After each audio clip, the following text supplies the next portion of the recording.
Thank you for coming and attending this event, which or that have been more valuable and very important with the protests outside and elsewhere, interestingly. Before I start my presentation, let me first clarify my position about the reaction outside. Although I respect different views and even the protests, I don't mind. Whether someone likes it or not, whether someone recognizes it or not, we do exist as a state. It is true we are not recognized, but we do exist as a state. As a state with its parliament, judiciary, cabinet, president, elections, police forces, laws, and other institutions. We do exist, and no one can change this reality or this fact. No one can change the fact that I am the minister and foreign minister of that unrecognized state, except the voters in North Cyprus. They can change that.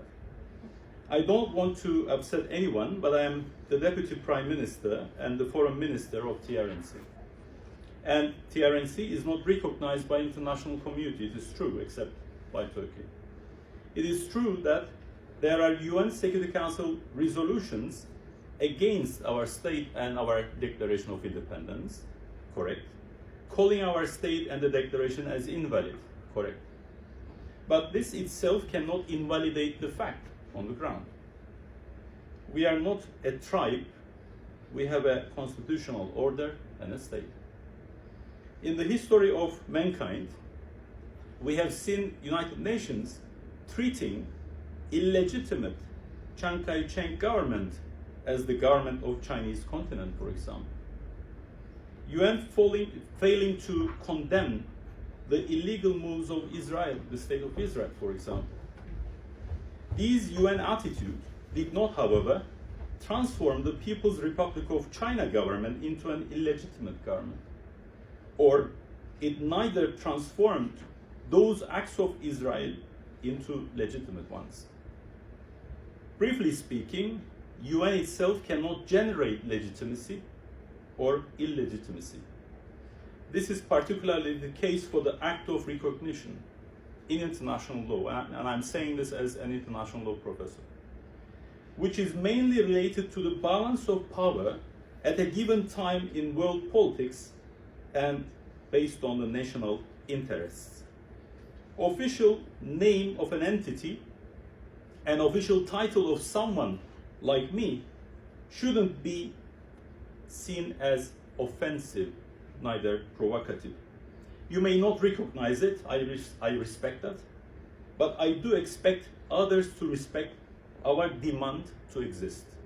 We want and we deserve our voice to be heard, and this is our right. We cannot achieve peaceful environment in and around the island of Cyprus with nationalist and irrational discourse, let alone solving the Cyprus problem.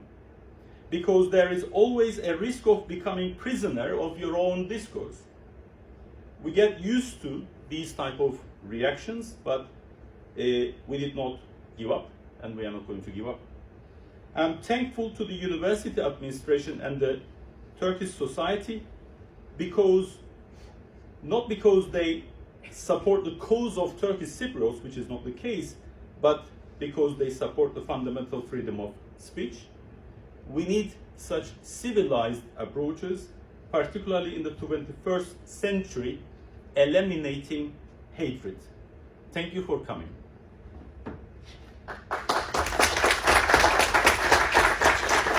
Now, the presentation is called